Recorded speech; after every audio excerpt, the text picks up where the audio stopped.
할렐루야, 할렐루야. 더운 하루하루를 보내고 계십니다. 지치고 힘겹지만 하나님께서 주시는 말씀의 시원함을 누리며 오늘 하루를 보내시고 한 주간 승리하셨으면 참 좋겠습니다. 옆에 계신 분들 바라보시면서 이렇게 한번 인사해 보실까요? 너무너무 사랑하고 축복합니다. 너무너무 사랑하고 축복합니다. 네, 우리 청천교회 아내들 사랑이 넘치고요. 청천교회 아내들 말씀의 은혜가 넘치기를 주의 이름으로 축복합니다. 산들거리는 바닷바람이 부는 아침이었습니다.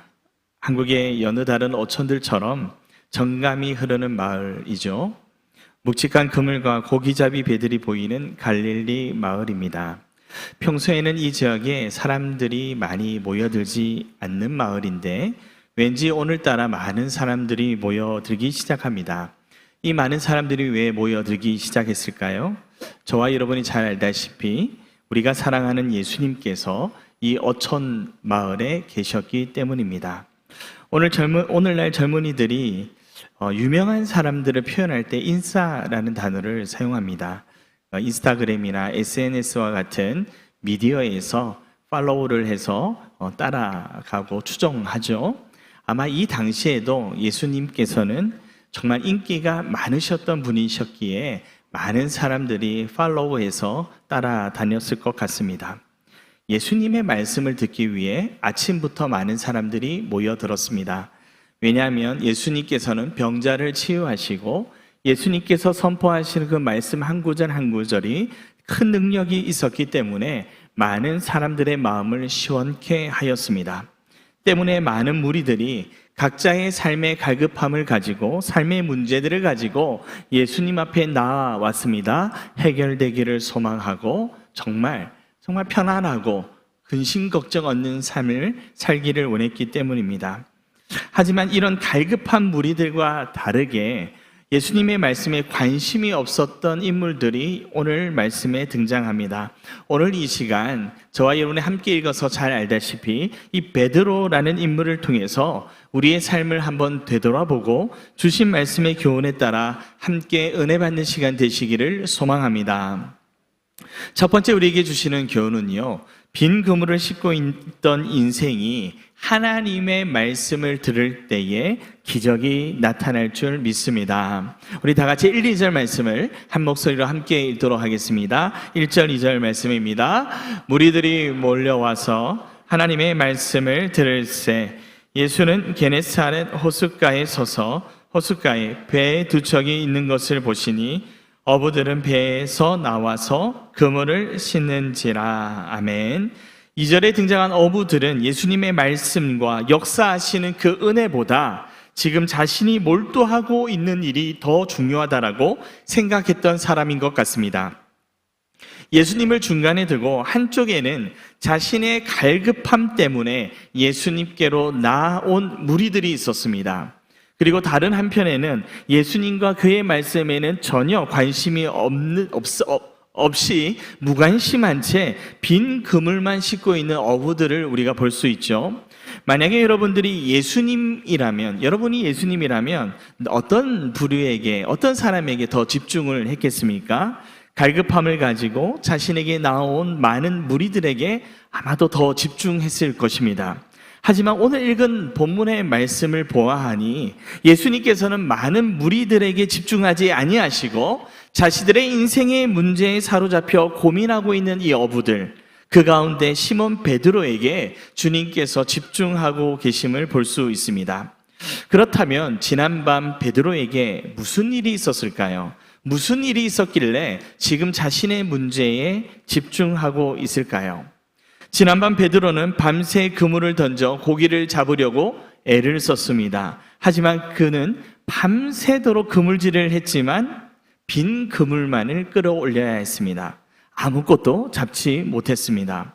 빈 그물뿐만 아니라 마음까지 허탈해져서 새벽에 허무한 마음을 이끌고 귀향해야 했습니다. 그리고 이른 아침 피곤한 몸을 이끌고 집에 돌아가 쉬지도 못한 채 여전히 알지 못하는 내일 일을 바라보면서 지금 그물을 손질하고 있는 것입니다. 사실 오늘 본문 속에 등장하는 베드로의 모습을 살펴보면 이 베드로의 모습이 저와 여러분의 모습 아니겠습니까? 성실한 삶의 모습으로 하루하루를 살아갑니다. 그런데 왜 이렇게 공허한지요? 내가 생각한 대로 일이 잘 풀려지지 않습니다. 마치 빈 그물만을 만지작 거리는 것 같습니다. 예수님을 알고 있습니다. 예수님께서 말씀하시는 대로 순종하며 살아가려고 애를 씁니다. 주일에 되면 이렇게 청천교회에 나와 함께 예배도 같이 드립니다. 성실한 신앙생활을 하고 있습니다. 하지만 실제 우리는 우리 각자의 삶의 문제에만 몰두하며 살아갈 때가 참 많이 있습니다. 주님의 말씀의 은혜, 성령의 은혜가 우리 곁에 있음에도 불구하고요, 알아채지 못하고 내 자신을 의존한 채 허무한 인생을 살아가고 있습니다. 사랑하는 우리 청천교회 성도 여러분, 그런데요, 예수님은 많은 무리가 아니라 한 사람을 지켜보시고 그 사람에게 다가가셨습니다. 여기 이 자리에 많은 분들이 함께 예배를 드리시는데 우리 예수님은 인격적인 예수님이신 줄 믿습니다. 그래서 이 시간 많은 여러분들이 계시지만 한 분 한 분 찾아가셔서 예수님의 위로하심이 있기를 소망합니다. 내일 삶을 모르며 빈 그물만 씻을 수밖에 없었던 그 베드로에게 찾아가신 것처럼 우리 예수님께서 오늘 하루를 살아가는 저와 여러분의 삶 가운데 찾아오셔서 예수님과 동행하며 기쁨으로 살아가시는 우리 청천교회 모든 성도님들 되시기를 주의 이름으로 간절히 축복합니다. 더 나은 내일 일을 기대하며 빈 그물을 지금 손질하고 있는 베드로에게 예수님께서 뚜벅뚜벅 나아가십니다. 밤새 그물질 하느라 힘들었고요, 피곤하였습니다.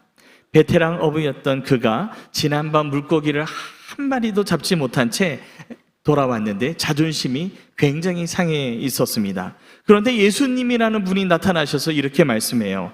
자신이 말씀을 전해야 하는데 너의 배를 좀 띄워달라. 졸지에 베드로는 집에 가지도 못하고 쉬지도 못하고 지금 예수님 옆에 서서 앉아서 배의 키를 움켜잡고 있습니다. 예수님은 말씀을 선포하시죠. 옆에 베드로가 이렇게 앉아 있습니다. 베드로의 머릿속에 별의별 생각이 다 들었을 것 같아요. 예수님의 말씀도 들리지만 한편으로는 오늘 빈 그물이었던 이 그물이 내일은 좀 가득 찼으면 좋겠다, 이런 마음이 들지 않았겠습니까? 내일 만약에 날씨가 흐렸으면 배를 띄울 수 없는데 어떡하지? 이런 고민들도 베드로의 머릿속에 스쳐 지나갔을 것 같습니다. 모르긴 몰라도요, 먹고 사는 일에 염려하는 마음이 가득한 마음이 이 베드로의 마음 가운데 있었을 것이에요. 예수님 옆에 있었음에도 불구하고 말입니다. 이때 예수님께서 어떤 말씀을 무리들에게 선포하셨는지는 성경에는 나타나 있지 않습니다. 그런데 분명한 것은 예수님께서 말씀을 선포하신 이후에 예수님께서 베드로에게 말씀하셨을 때 베드로는 그 예수님의 말씀에 순종했다라고 성경은 기록하고 있는데 5절 말씀을 우리가 한 목소리로 함께 읽도록 하겠습니다. 시작. 시몬 대답하여 이르되 선생님, 우리들이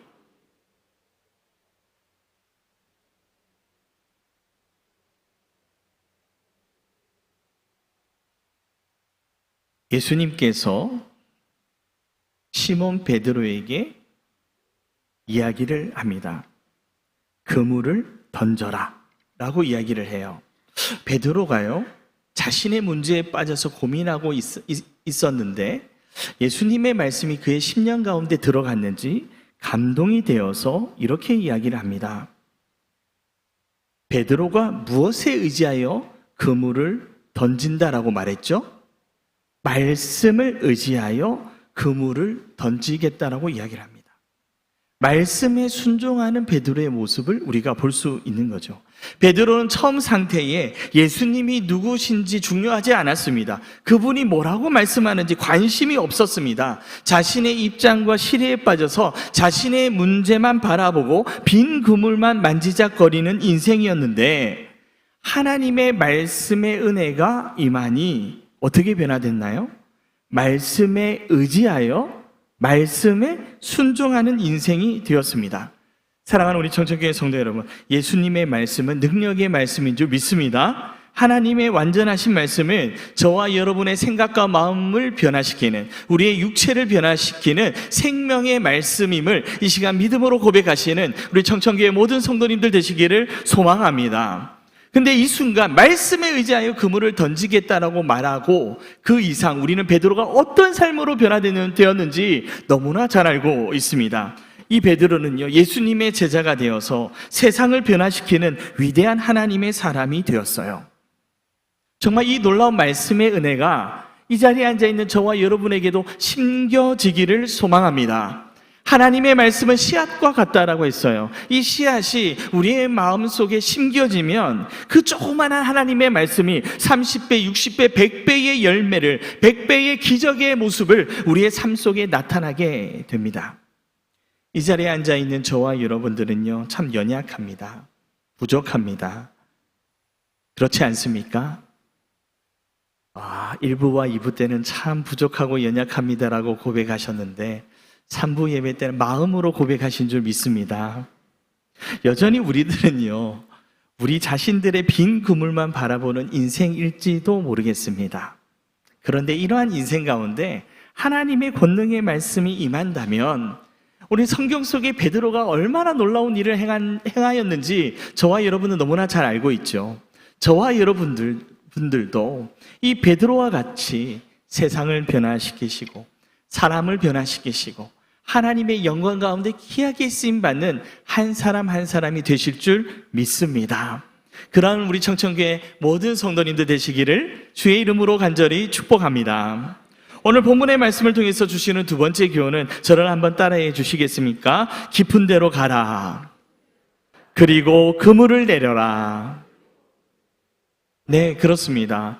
깊은 데로 가라. 그리고 그물을 내리라. 라는 이 말씀에 순종하실 수 있는 우리 모두가 되기를 소망합니다. 예수님께서 말씀을 마치셨어요. 일반적으로 예수님께서 말씀을 마치셨을 때 다음 상황은 이제 예수님께서 베드로에게 인사를 하시고 배를 빌려주어서 고맙다 라는 말과 함께 배에서 내리셔서 예수님의 갈 길을 가셔야 합니다. 하지만 웬일인지 예수님께서는 시몬 베드로에게 말을 건네요.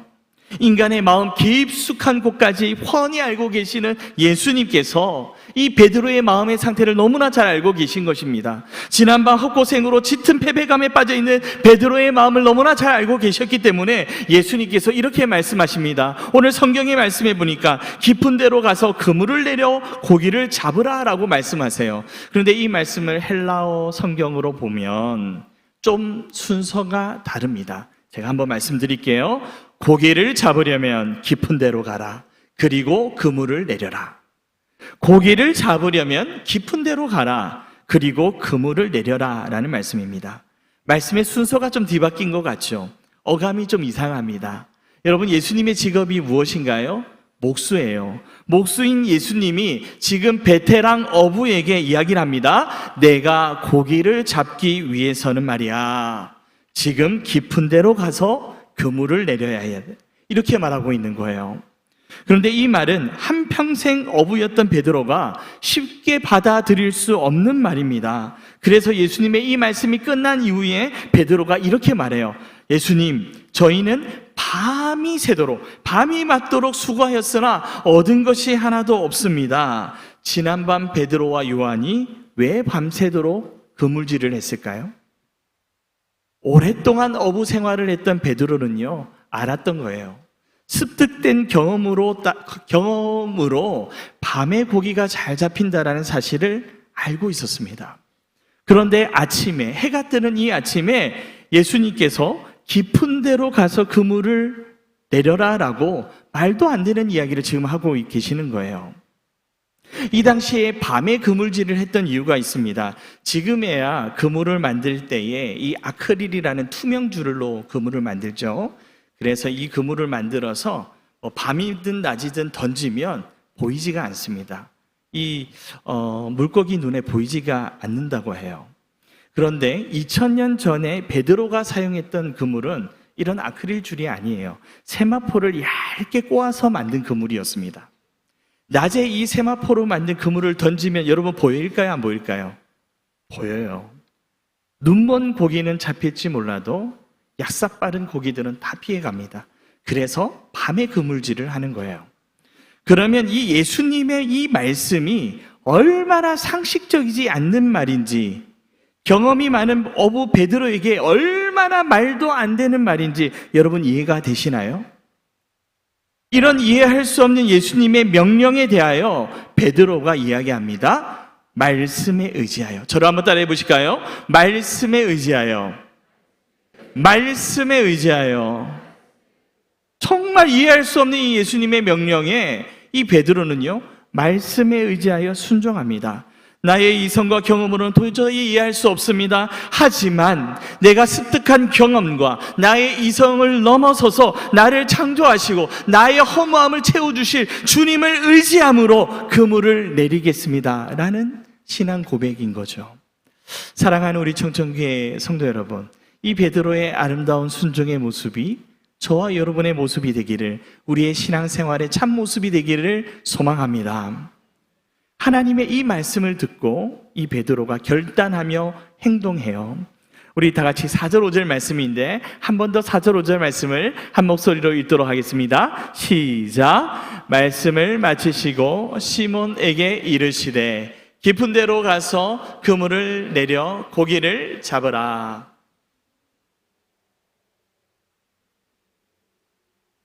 수고하였으되 잡은 것이 없지만은 말씀에 의지하여 내가 그물을 내리리이다 하고. 아멘. 이 시간 제가 잠시 퀴즈를 내도록 하겠습니다. 우리가 함께 4절 5절 말씀을 함께 읽었는데 그물이라는 단어를 여러분 읽었습니다. 몇 번 그물이라는 단어가 나왔을까요? 주관식 아닙니다. 객관식으로 드리도록 하겠습니다. 1번 1번, 2번 2번. 네, 2번이죠. 야, 그래도요, 3부에 있는 우리 청천교회 성도님들 수준이 높으신 것 같습니다. 적극적으로 대답해 주셔서 참 감사합니다. 2번 이 그물이라는 단어가 쓰여졌어요. 첫 번째 그물은 예수님께서 그물을 내리리라 할 때 사용하였고, 두 번째 그물은 베드로가 그물을 내리겠습니다 할 때 사용되었습니다. 성경에는요, 수많은 사본들이 존재해요. 대부분의 사본에서는 예수님께서 배에 있는 그물을 내리라고 할 때 그 그물을 단수로 쓰여지고, 베드로가 말씀에 의지하여 내가 그 그물을 내리겠습니다 라고 할 때 단수로 기록하고 있습니다. 네, 하나의 그물을 내려라라고 예수님께서 말씀하시고 하나의 그물을 내렸다라고 기록하고 있죠. 반면에 몇몇 사본에서는 정확하게 말씀드리면 헬라어 성경 사본 중에 비잔틴 사본이라는 사본이 있는데 그 사본에서는 이렇게 표현하고 있습니다. 이렇게 말씀하고 있습니다. 예수님께서 그물들을 내리라 라고 했는데 베드로는 그물을 내렸다라고 성경이 기록되어 있어요. 이런 것이죠. 예수님께서 내 배에 있는 모든 그물들을 다 내려라 라고 말씀하셨는데 여전히 자신의 경험과 이성의 생각 그리고 말씀의 은혜 속에 갈등하던 이 베드로는 말씀을 의지하기는 하지만 다는 못 내리고 어떻게 해요? 몇 개만 내려요? 하나만 내리는 상황이 벌어지는 것입니다. 사실 그물을 내렸다 큰 차이가 있을까 생각도 되어지지만 사실 저는요 이 말씀을 통해서 참 위로를 받습니다. 왜냐하면 이 말씀을 읽을 때마다 베드로는 저렇게 말씀에 온전히 순종하는데 나는 왜 이렇게 말씀에 순종하지 못하지? 이런 자기감이 저에게 들었거든요.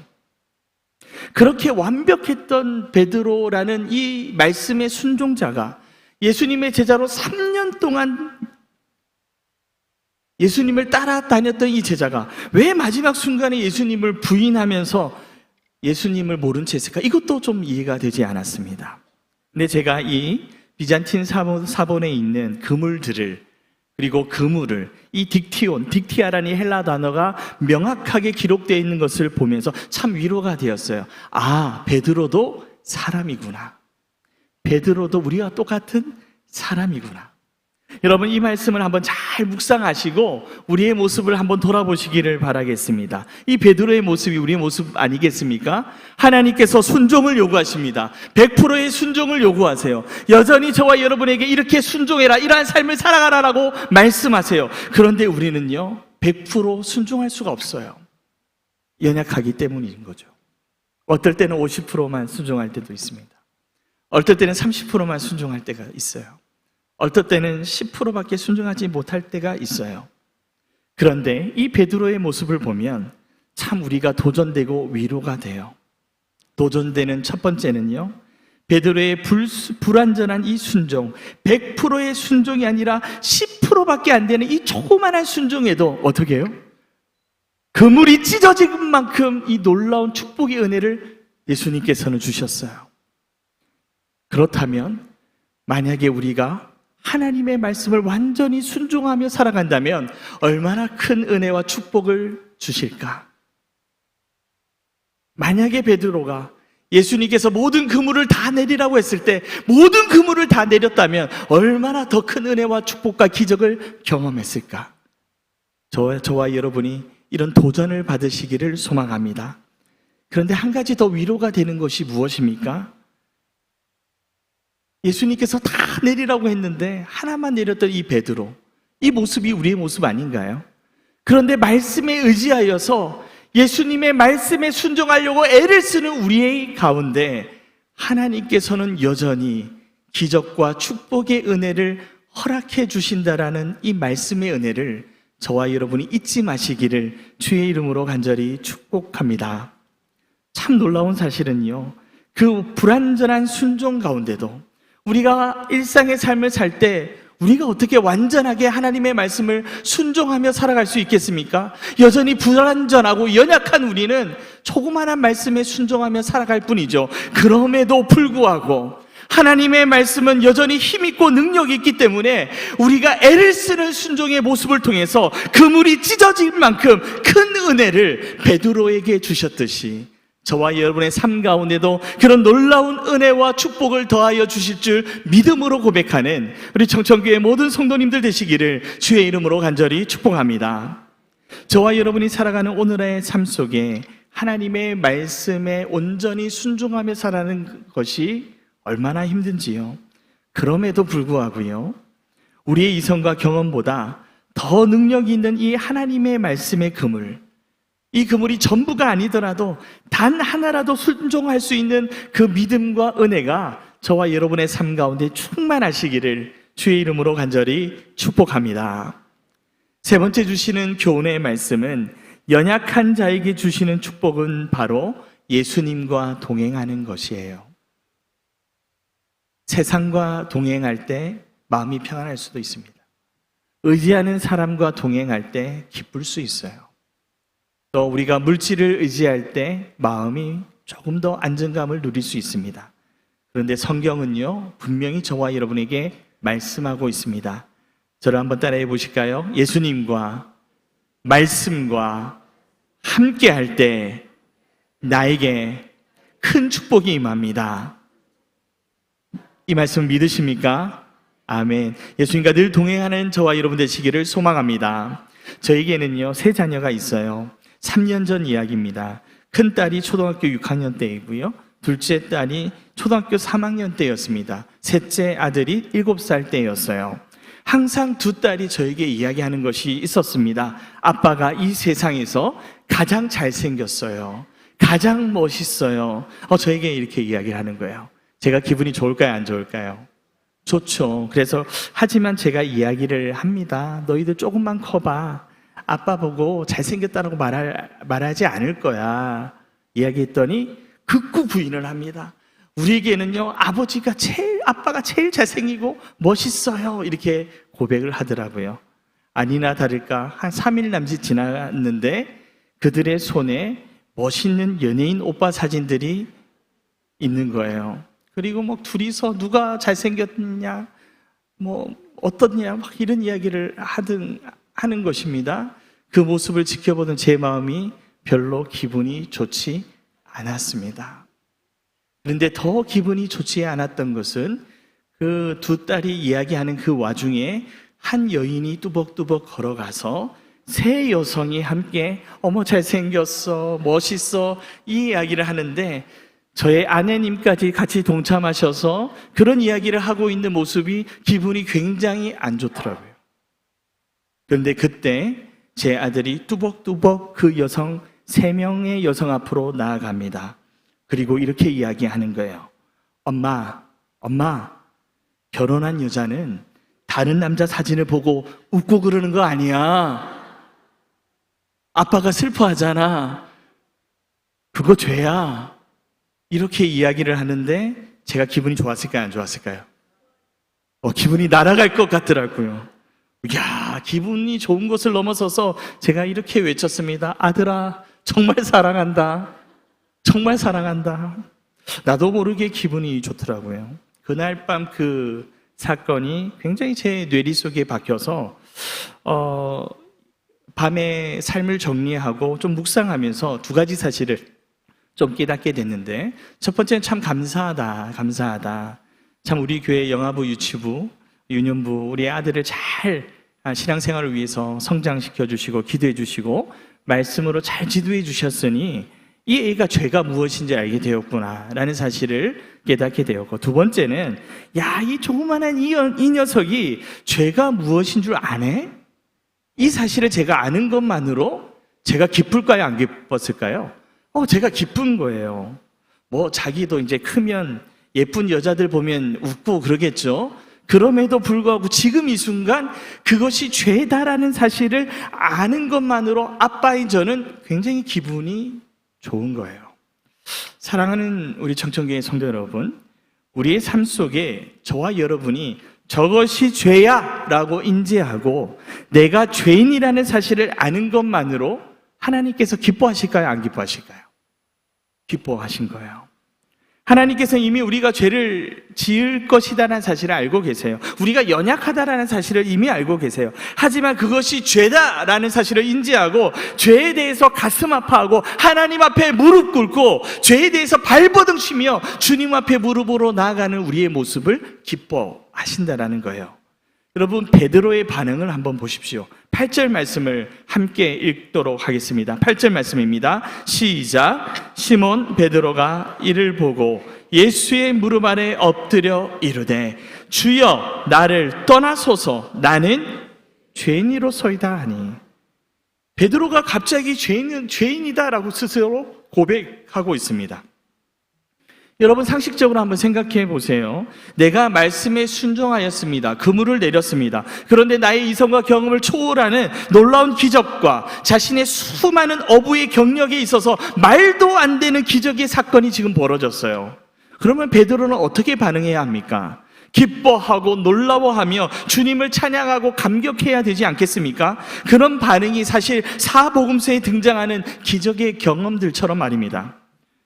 그런데 오늘 베드로의 반응이 참 일반적인 모습과는 참 다른 것 같습니다. 나는 죄인입니다.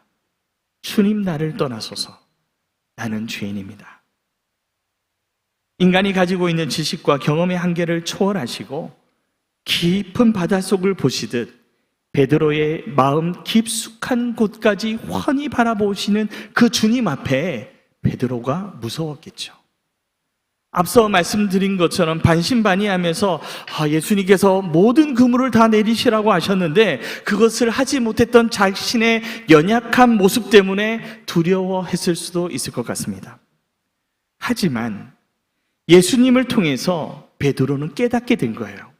예수님이라는 그분을 통해서 자신의 존재가 무엇인지, 자신의 연약함이 무엇인지 베드로는 알게 되었습니다. 자신이 죄인이라는 사실을 바르게 인지하게 되었습니다. 그리고 바로 그 예수님께서 그 베드로의 모습, 자신이 죄인임을 인정하고 반응하는 그 모습을 기뻐하셨습니다. 그리고 베드로를 이렇게 세워주셨어요. 너를 이제부터 사람 낚는 어부의 삶으로 내가 인도하겠다라고 말입니다. 베드로는 자기가 죄인임을 인정하고 모든 것을 주님 앞에 맡겨드렸을 때에, 예수님과 동행하며 나아갈 때에 그는 축복의 인생으로 변화되었습니다. 빈 그물만 만지작 거리는 인생, 내일 뭐 먹고 살지 고민하는 인생에서 예수님과 함께하니 나의 연약한 모습이 깨닫게 되고 내일 일을 걱정하지 않고 예수님과 동행함으로 큰 은혜와 축복과 기적이 나의 삶 속에 임할 것이다라는 믿음 안에서 살아가기 시작했습니다. 사랑하는 우리 청천교회 성도 여러분, 저와 여러분의 삶이 이 베드로와 같은 삶이 되기를 소망합니다. 세상을 붙들지 말고요, 사람을 의존하지 말고요, 내가 가지고 있는 알량한 그것들을 사랑하지 말고 우리가 죄인임을 깨닫게 하신 예수님 손 붙들고 예수님과 동행하며 살아갈 때에 저와 여러분의 삶과 인생 가운데 오늘 말씀에 그물이 찢어질 만큼 그것보다 더 큰 기적의 은혜가 우리의 삶 가운데 충만할 줄 믿습니다. 연약한 자에게 다가오는 축복, 무엇이 축복의 삶일까요? 11절 말씀을 우리 마지막으로 한번 함께 읽도록 하겠습니다. 시작. 그들이 배들을 육지에 대고 모든 것을 버려두고 예수를 따르니라. 아멘. 우리는 자꾸 버리는 것이 두려워요. 육지에 대고 모든 것을 버려두고 예수님을 따를 때 너무 부담스럽다라는 마음과 생각이 우리 안에 많습니다. 여러분 기억하시기를 바라겠습니다. 모든 것을 버려두었지만 예수님을 쫓아 따라 동행하는 그 삶 위에 내가 버린 것보다 더 큰 은혜와 축복이 임할 것이다라는 그 놀라운 믿음을 선포하며 이번 한 주간도 말씀으로 승리하며 살아가시는 우리 청천교회 모든 성도님들 되시기를 주의 이름으로 간절히 축복합니다. 오늘이 마지막인 것처럼 오직 주의 발자취를 따르며 살아가는 그 삶이 축복임을 여러분 믿으십니까? 예수님을 쫓아 살아가는 인생이 축복임을 믿으십니까? 여러분 이 믿음의 고백을 우리 하나님께서 들으신 줄 믿고 이번 한 주간뿐만이 아니라 여러분의 인생 가운데 오직 예수님과 동행함으로 말씀을 의존함으로 함께 동행하며 살아가시는 청천교회 모든 성도님들 되시기를 주의 이름으로 간절히 축복합니다. 아멘.